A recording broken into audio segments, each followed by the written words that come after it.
The thunder rolled over Rome like the voice of an angry god. But even heaven's fury could not drown out the screams echoing from behind the emperor's private chamber. Marble corridors trembled with sound, not of battle, not of political debate, but of something far darker.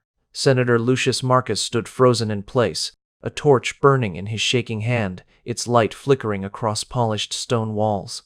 His breath came in shallow gasps, and though he wished to close his eyes, guards on either side whispered their command with brutal calm. "Hold it steady, Senator.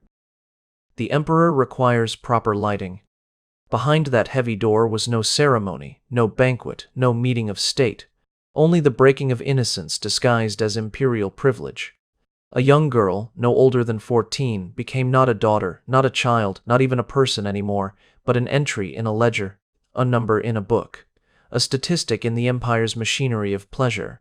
And the fathers of Rome, men who once commanded armies, passed laws, and held honor in the forum, now stood as torchbearers for their daughter's destruction. The empire that conquered nations had turned inward, consuming its own families. This is not myth. This is not rumor.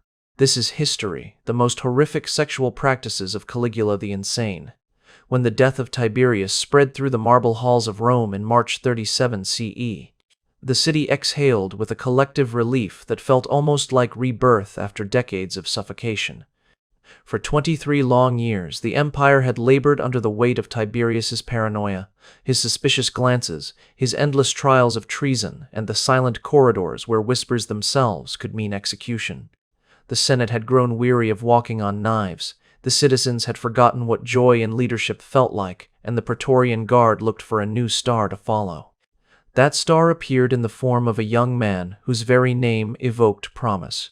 Gaius Julius Caesar, Augustus Germanicus, better known to soldiers and commoners alike as Caligula, or Little Boots, a nickname he had earned as a child trailing his father, the beloved General Germanicus, across the muddy camps of battlefields. To the Romans he was not merely an emperor by bloodline, he was the heir of Augustus, the grandson of Hope, the boy who had grown up in the scent of leather tents and iron swords rather than cloistered palaces, the prince of soldiers who had walked among ordinary men. His ascension was celebrated with fireworks of relief, and the forum resounded with the cheers of citizens who finally dared to believe that dignity might be restored to Rome. Caligula, in his first months, seemed to confirm every glowing expectation. He entered the capital not with the bitterness of a paranoid ruler, but with the charm of youth and the generosity of one eager to be loved. He issued bonuses to the legions, cut taxes that had long crushed the poor, and staged grand gladiatorial games that painted the Colosseum in the blood of spectacle for days at a time. The Senate applauded his speeches and whispered among themselves that perhaps, at last, Rome had a ruler who combined the charisma of Julius with the benevolence of Augustus. Even hardened senators wept when he walked into the Curia, believing they had been delivered from the shadows of Tiberius's cruelty. They wrote prayers of thanksgiving, sacrifices filled the altars, and in the marketplaces people spoke of him as the dawn after a long winter. The empire had waited too long for someone who smiled, who laughed, who seemed human. Yet behind the marble mask of youthful promise, threads of a darker design had already begun weaving themselves into the fabric of his reign. At first, it was barely noticeable, like the faint crack that appears in a flawless statue, small enough to be ignored until time deepens it into a fracture. A serving girl vanished from the palace kitchens. The steward explained she had fled in fear of punishment, but whispers spread that her body had surfaced downstream in the Tiber, marked with wounds so obscene that even hardened guards refused to describe them. Then 2 more slaves disappeared. A boy of 15 and a girl of 17, and when their corpses floated back into the city's river with their faces twisted in permanent agony, those who saw turned away in silence. The palace explained nothing. The emperor smiled in public as though nothing had happened, and Rome, intoxicated by its own relief, chose to dismiss the rumors. After all, was he not still young? Was it not natural that a man of power would test the boundaries of his pleasures? Surely time would temper his appetites. Surely he would grow into responsibility. These were the excuses that the Senate whispered among themselves, each word an attempt to hide the fear that was already beginning to pulse beneath their skin. The transformation revealed itself fully in October of 37 CE, 6 months into his reign, when Caligula was struck by a sudden and mysterious illness.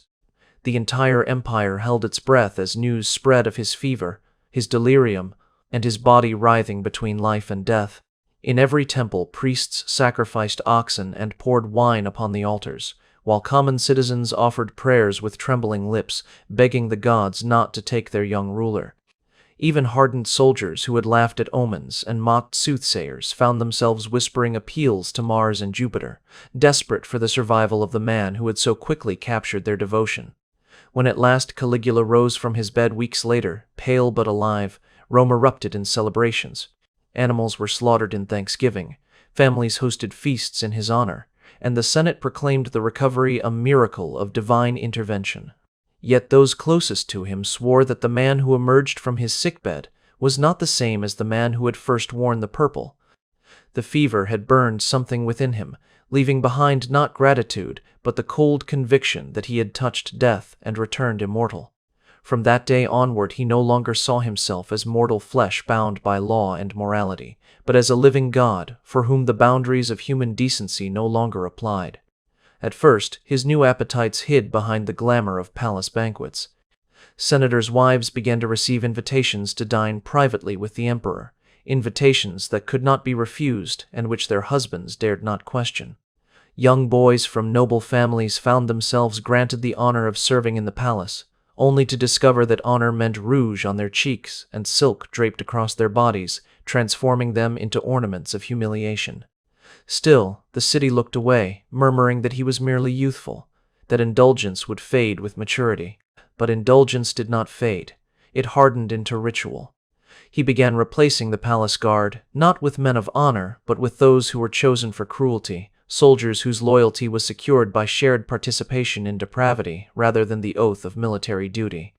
He appointed a freedman named Helicon as his master of pleasures, a man who quickly understood that survival meant procuring anything, no matter how obscene, that the emperor demanded. By the summer of 38 CE, the faint cracks in Caligula's mask split wide open. In the imperial archives, a new kind of ledger appeared, not for grain shipments or tax revenues, but for human acquisitions. Each entry was written with the same clinical precision that the empire used to catalog its resources, except now the resources were women and children. Daughters of senators, wives of equestrians, sons of merchants, each became a number, stripped of identity and reduced to inventory. Rome, which had once boasted of its civilization, was now descending into a marketplace of human dignity, auctioned off at the whim of a single man. What began as private cruelty had begun to take shape as public policy, and the torch flames that lit the palace at night would soon illuminate horrors that not even Rome, with its long history of excess, could have imagined. What began as the hidden whispers of palace corridors soon solidified into the iron machinery of state-sanctioned horror. For Caligula's excesses were never content to remain confined behind locked doors or hushed curtains. They grew like a disease that spread from the shadows into the very bloodstream of Rome itself, until what had once been private indulgence became codified procedure. What had once been spontaneous cruelty was transformed into official doctrine, and what had once been whispered as rumor was now recorded with quills and ink by scribes who sat in alcoves tallying human agony with the same detachment used for counting grain shipments or tax revenues. The imperial archives began to swell with a new kind of document, scrolls bound in leather that bore no mention of commerce or conquest, but rather lists of names turned into numbers, each entry a reduction of flesh and spirit into mere inventory, a bureaucratic invention that allowed one man's appetite to be hidden behind the facade of administration. In those ledgers, daughters of Rome became itemized property, their ages and beauty noted with the precision of an accountant's column, and in the process, the very soul of the empire began to rot from the inside. Senators who had once strutted in the forum with pride now walked the palace corridors with haunted eyes, for they knew that their families had become both bargaining chips and weapons in the emperor's theater of power. To oppose him in debate meant to see a daughter's name appear in the ledger within days. To question a tax decree meant to watch one's wife summoned for imperial service, and to remain silent meant only to delay the inevitable, for Caligula's hunger was not sated by strangers but by the breaking of those who should have been untouchable, the destruction of precisely those bonds that had anchored Roman society for centuries. When the first torches were placed into the trembling hands of senators, and they were commanded to illuminate the scenes of their own children's violation, the transformation of depravity into policy was complete, because the cruelty no longer targeted the body alone, but reached into the very psychology of Rome, forcing fathers to become accomplices and mothers to become silent witnesses, until the empire itself was corrupted at its most intimate level. The palace architects were ordered to design chambers not of beauty, but of acoustics, ensuring that screams carried clearly into adjoining halls where those awaiting their turn could not escape the sound of what lay ahead. Torch holders were mounted at precise heights, calculated so that the men forced to bear them could see without obstruction, for the emperor insisted that witnesses were as important as victims, that degradation had no value unless it was observed, documented, and shared.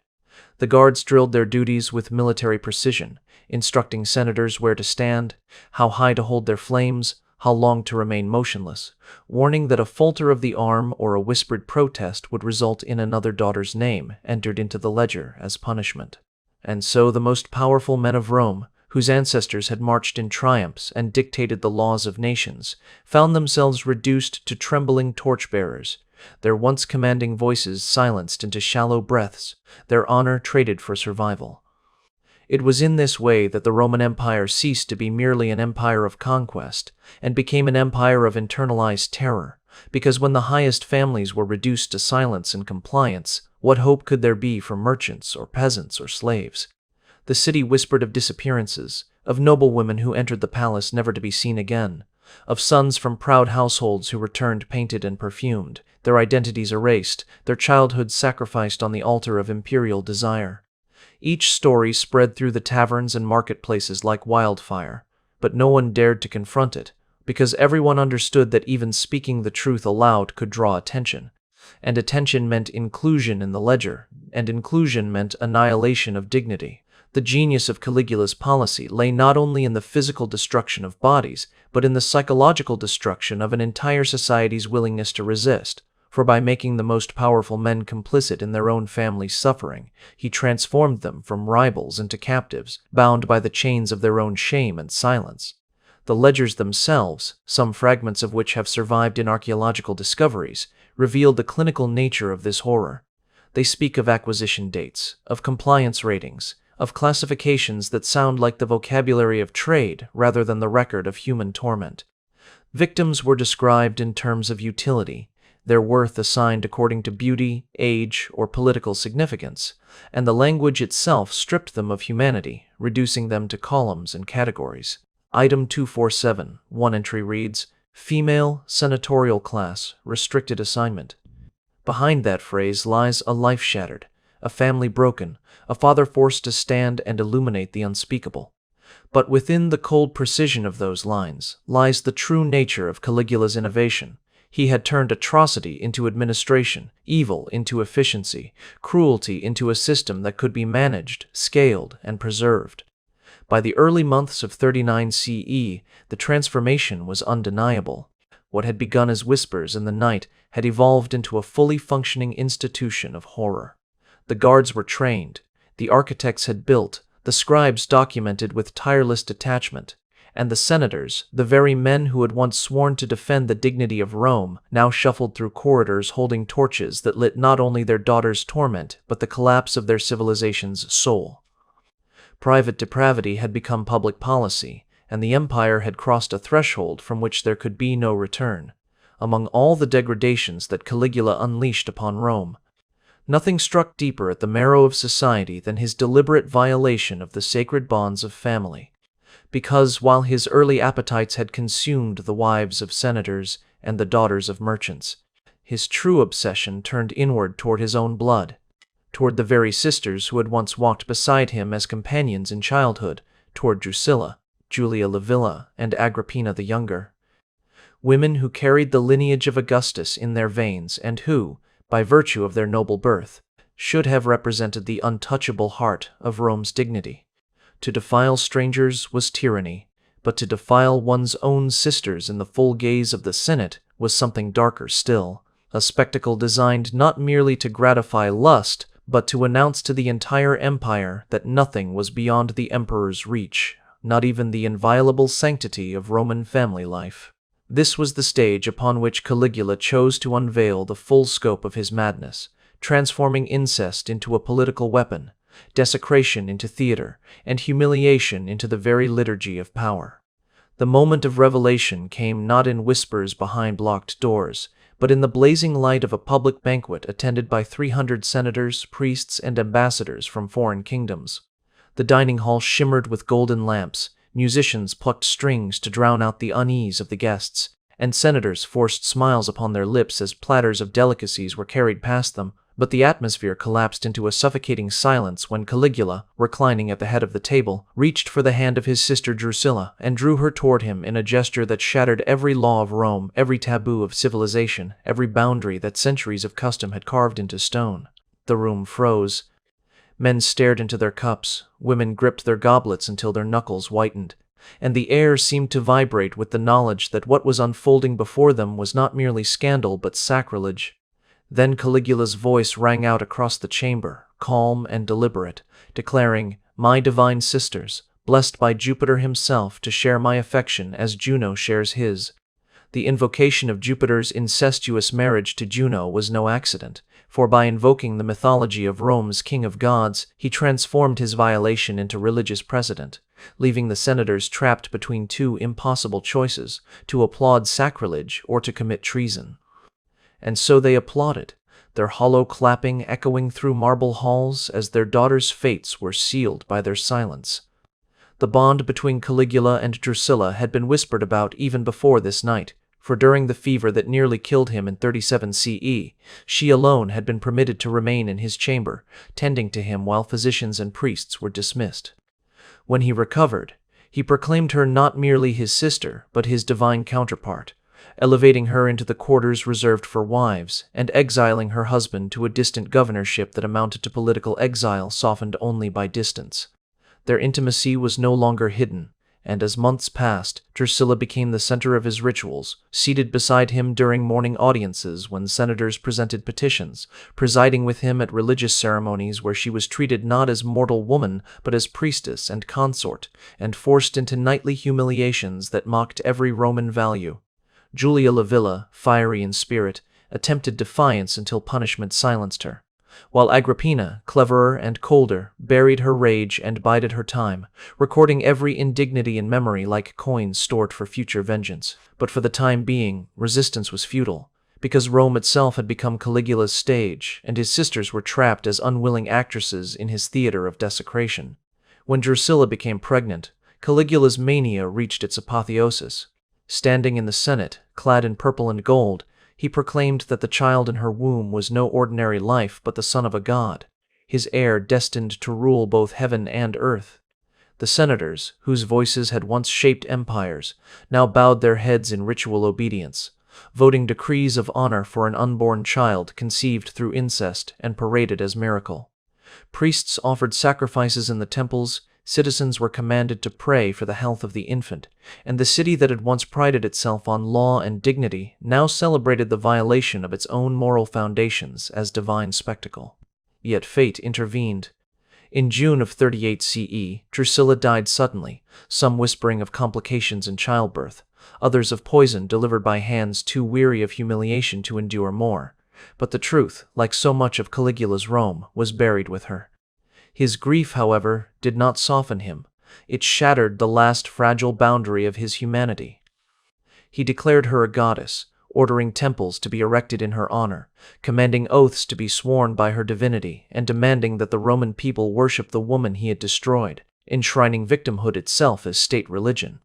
For Julia Livilla and Agrippina, Drusilla's death did not end their torment but magnified it, for now they were forced to impersonate her, compelled to wear her garments, to speak her words, to embody her spirit during ceremonies that twisted grief into grotesque parody. To resist meant death, to comply meant surrendering to degradation so profound that it hollowed the soul. Witnesses later testified that ceremonies in the palace required senators to stand in attendance while the emperor demonstrated his ownership of divine bloodlines, proclaiming to them, "If I can do this to my sisters, imagine what awaits your daughters." The message was unmistakable. No law, no tradition, no relationship could shield anyone from his will. The ledgers recorded these ceremonies with the same bureaucratic precision as grain deliveries, dates, times, names of witnesses, outcomes noted in clinical shorthand that stripped sacred bonds of their humanity. In those records, sisters became property, wives became currency, children became entries, and Rome itself became complicit. In the end, what made Caligula's incestuous desecration so devastating was not only the physical violation of his sisters, but the way it poisoned the very idea of family in Rome. The household had always been the cornerstone of Roman society, the bond between paterfamilias and kin, the foundation of law and order, but by transforming his sisters into consorts and his daughter into a goddess, Caligula shattered that cornerstone, proving that in the empire of the insane, even the most sacred ties could be torn apart and remade into instruments of power. Rome watched in silence, applauding when commanded, bowing when ordered, and recording each horror as though it were nothing more than procedure. And in that silence the empire betrayed itself more deeply than in any battle lost to foreign enemies. For in Caligula's Rome, incest was not merely private depravity, it was public policy, it was ritualized humiliation, it was the declaration that nothing, not even the sacred blood of family, could stand against the hunger of one man who had convinced himself he was a god. The greatest innovation of Caligula's depravity was not that he indulged in lusts forbidden to other men, nor even that he shattered the sanctity of family bonds, but that he cloaked his appetites in the garments of administration, and turned personal vice into an institutional machine, transforming Rome's palace into a bureaucracy of evil, where scribes, physicians, priests, and senators alike became functionaries of a system designed not merely to gratify, but to perpetuate degradation. In the east wing of the imperial palace, beneath ceilings painted with scenes of goddesses and nymphs, he established what the inscriptions called the Temple of Divine Service, a name that mocked the very concept of religion, for within its perfumed chambers the wives and daughters of senators were processed not as worshippers but as offerings, their humiliation disguised as ritual, their exploitation masked by incense and marble statues whose faces had been recarved to resemble the very women enslaved within. To the casual visitor, it appeared a sanctuary of piety, with altars smoking, eunuchs dressed as attendants, and sacred hymns echoing through gilded corridors. Yet behind the curtain of sanctity, the machinery of organized abuse operated with the efficiency of a treasury office. Every act documented, every body accounted for, every indignity preserved in duplicate records stored within the archives. The genius, if such a word can be applied to such monstrosity, of this system lay in its ability to implicate all of Rome's elite, because those who sought imperial favor were given ivory tokens, inscribed with times and chamber numbers, requiring their presence at ceremonies where their wives' dignity was traded for political protection, where their daughters' purity was bartered for contracts and commissions, and where silence became the price of survival. Each appointment was written into ledgers as if it were a Senate roll call, with notes about performance, enthusiasm, and revenue generated, and these documents ensured that no senator could later stand in opposition without fear of exposure, because the archives contained the proof of their complicity, signed in ink and sealed in wax, a permanent record of corruption that served as the emperor's ultimate insurance. It was not merely bodies he consumed, but reputations, for once a man had stood by while his wife or child was processed in the temple, he could never again lift his voice in moral protest, and so the very guardians of Roman law became captives within a web of their own silence, blackmailed into compliance by the evidence of their own shame.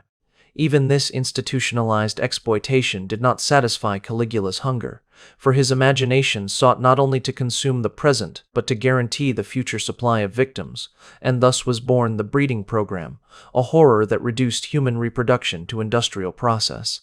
Physicians trained in the schools of Alexandria, men who had once sworn oaths to heal, were now commanded to examine women as if they were livestock, measuring hips, noting fertility histories, calculating productivity potential, and dictating pairings as though they were matching cattle for breeding.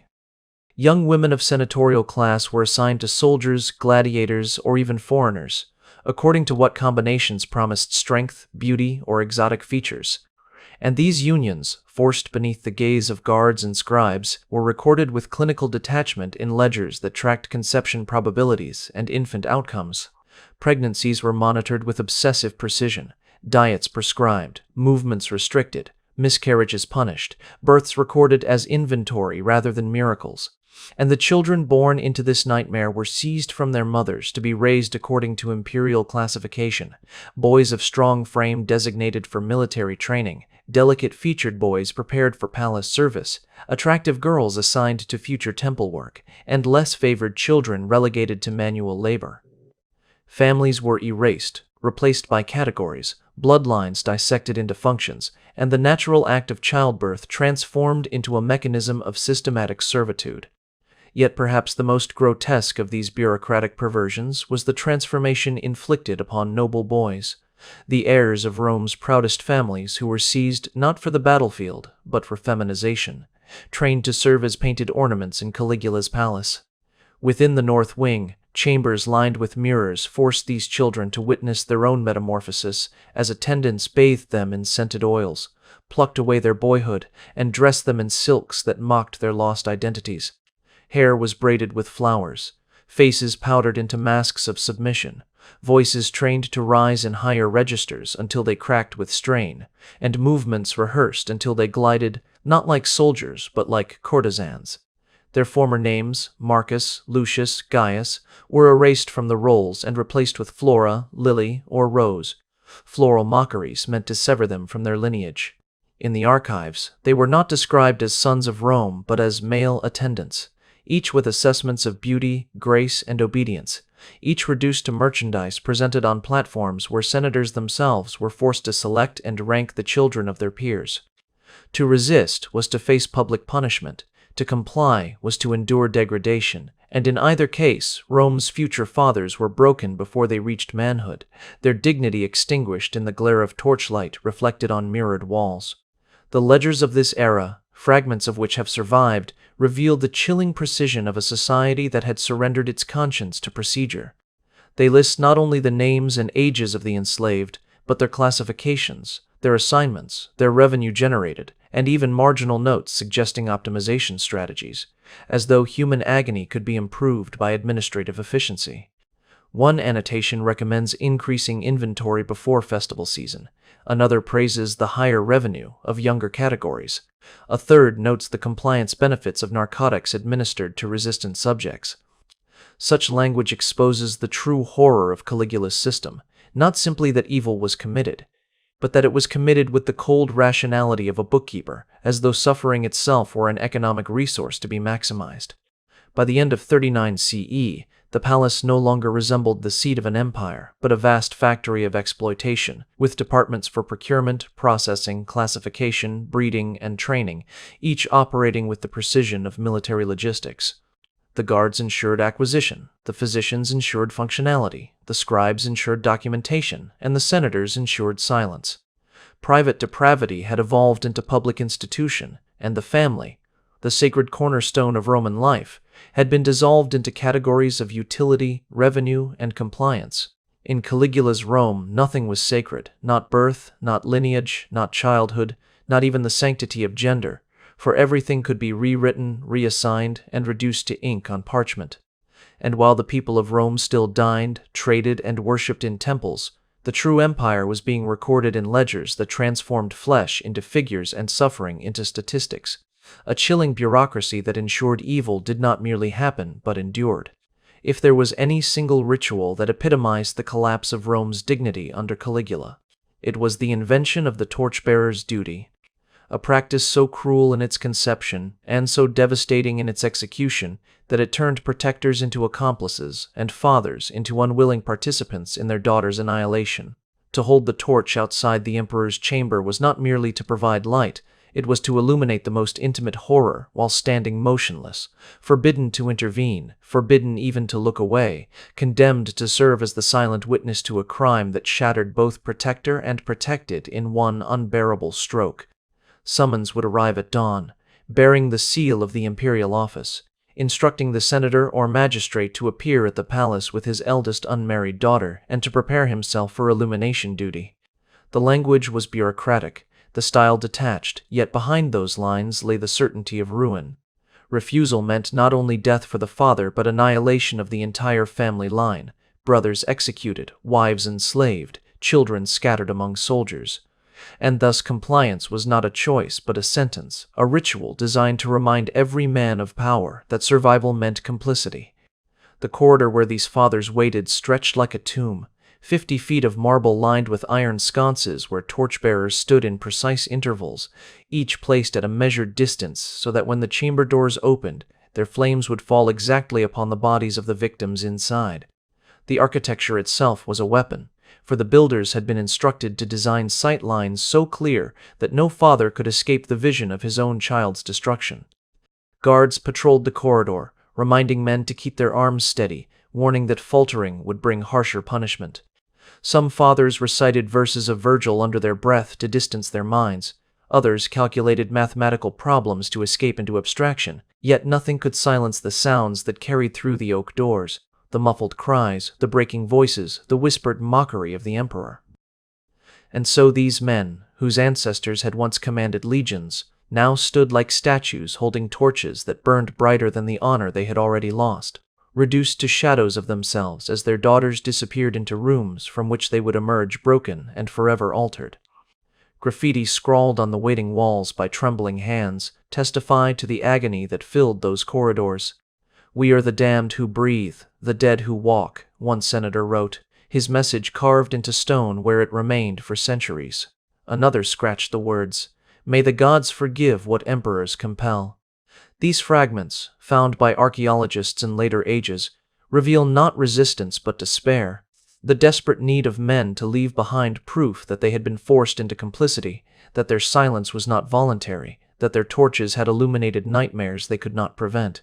In the forum, fathers who had once been rivals passed each other with hollow eyes, their glances carrying the unspoken knowledge of shared humiliation, their voices subdued, their spirits shattered. Some drank themselves to death, others took their own lives with swords once carried in triumph, but most endured, continuing to walk the marble halls of Rome as if still alive, though in truth their souls had been extinguished in the corridor of torches. The system's cruelty did not end when the chamber doors closed. Daughters who emerged after hours of torment could no longer meet their father's gaze, not out of blame but out of unbearable memory. Families fractured, bonds dissolved, and silence became the only language they shared. A father who had once been the shield of his household became the symbol of its destruction, not because he had chosen betrayal but because survival demanded it, and this poisoned every home in Rome with an invisible rot. Mothers clutched their younger children, terrified that they might be next, while sons looked at their fathers with suspicion, knowing that the man who had held the torch might one day hold it again. In this way, Caligula's policy extended beyond the palace into every Roman household, because the mere existence of the torch system turned love itself into a weapon, twisting the most sacred bond of all into the most corrosive form of control. Even after his assassination on January 24, 41 CE, when Praetorian blades cut him down behind the curtains of a theater, the wounds he left did not heal, because killing the man could not erase the systems he had created, the ledgers that preserved every entry, the torch holders that remained fixed into palace walls, silent bronze monuments to families destroyed and daughters reduced to numbers. Archaeologists in later centuries uncovered these very sconces, positioned with mathematical precision, their presence confirming the testimonies of ancient writers and exposing the bureaucratic face of horror. They found fragments of ledgers where names had been reduced to categories, where the daughter of a senator was transformed into item 247, where the life of a child became a statistic of imperial appetite. They found scratched notes in stone cells where boys once trained to become feminine attendants, testimonies of despair that no fire could erase. The ruins spoke not of glory, but of shame, not of triumphs, but of torches that once lit the corridors of Rome's moral collapse. Caligula's true legacy was not only his madness, nor even his death, but the lesson of how power unchecked, when fused with administrative precision, can transform human beings into instruments, into numbers, into entries in books that outlive their bodies. Rome never fully recovered from the stain, for the trauma carried forward into generations, echoing in daughters who flinched at thunder because it reminded them of the stormy night when screams blended with lightning, in sons who grew into men unable to lead because their fathers had been broken into torchbearers, in families who whispered of past dishonor but never spoke aloud, because the memory itself had become too heavy to endure. This was the empire's true wound, Not merely political instability, not merely assassination, but the invisible scars carved into the soul of its people. And so when we speak today of the most horrific sexual practices of Caligula the Insane, we are not recounting mere rumors of decadence or titillating anecdotes of excess. We are staring into the abyss of a system that transformed family into theater, dignity into spectacle, and survival into complicity. The ruins of his palace still stand, the torch holders still fixed in marble, the echoes of screams still carried by imagination on storm-filled nights, and perhaps, in those empty corridors, the lesson still lingers. That when evil adopts the mask of procedure and when power finds its satisfaction in systematic destruction, the result is not just the collapse of an emperor, but the collapse of humanity itself. If this story has unsettled you, if it has revealed how fragile civilization becomes when morality is surrendered to madness, then remember that history does not fade, it warns. And if you wish to explore more of history's darkest truths, like this video, share it with those who dare to confront the past, and subscribe to this channel for more journeys into the shadows where power and horror intersect.